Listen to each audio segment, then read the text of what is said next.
sweet Macaulay was sent to me through years of tears, fears, and cheers.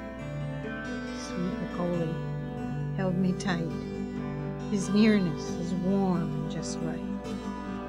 Time is long, our time is short. Sweet Macaulay, like an old sweet song, is always there. My sweet Macaulay came to me, heaven sent. We move, we stay, we learn and grow. My sweet Macaulay dries my tears, calms my fears.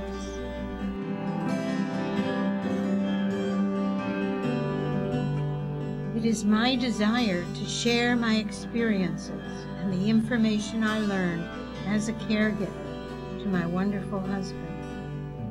He, who was my best friend, my confidant, protector, partner, and lover, was now dependent upon me for all his physical and emotional needs.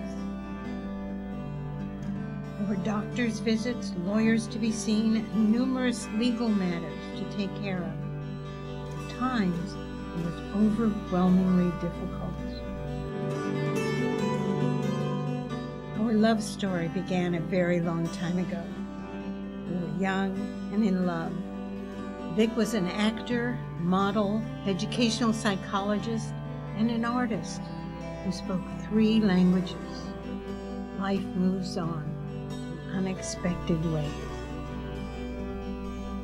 Although we laughed at this and other senior moments, it was a sign that we overlooked. When Vic began misunderstanding some conversations, we said, "Aha, he needs a hearing aid." Then we ordered a second one. The neurologist's tests and the MRI confirmed that Vic was developing dementia.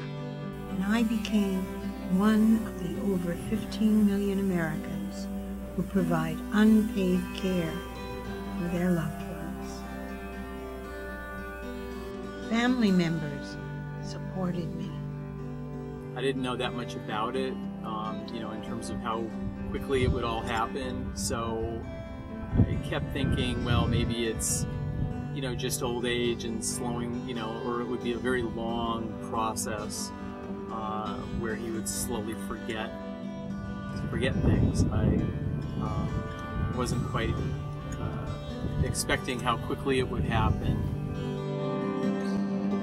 And Dad picks up the mail after this game, and he's not talking much, but still talking a little. And here it is, we're feeling like we're having some connection, and he looks at the mail, and then he looks at you and says, "These people have the same last name that we have." And I think that was sort of devastating and mind-boggling. And I was able to ask him, I said, "So what is it like? What does it feel like?" And he said, have you ever kind of overslept and you wake up at like 2 in the morning and you're not sure, is it 2 a.m. or 2 p.m. or where are you?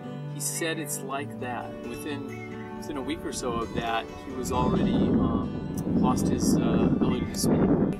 I sat with him and I started singing some of the old standards, and he could sing, and he remembered all of them. And so every day for about an hour, he and I would sit together and hold hands and sing. Now the children were very young. How do you think they reacted? Especially Rachel, who was a little older. What is most hurtful is that she feels that she was robbed of all those opportunities, memories that should have been hers, with her grandpa, with her papu. Rachel must have a strong memory that she doesn't quite realize, because on her Hawaiian bracelet she had Rakalita put on it, which is what Vic used to call her. Obviously she does remember that my dad called her Raquelita La Dulcita, Sweet Rachel. Eliana remembers sharing her stuffed animals with him, and that was a way to connect. We feel that we got so much more than we gave. To have had that opportunity to come together as a family, because we believe in family, and in terms of the kids, I think that made a very strong impression on them. you know, the power of family and the meaning of family and the kind of family that we are, that it's a all for one and one for all, and this is what we do. What I value is also that we were all together the night that he died. Obviously, it's a very private, personal moment for our family, but it was also a special memory. I think it helped to give a sense of closure. And I think it was important for the girls too, because we all spent that evening with him, and I remember that they gave him dolls to hold.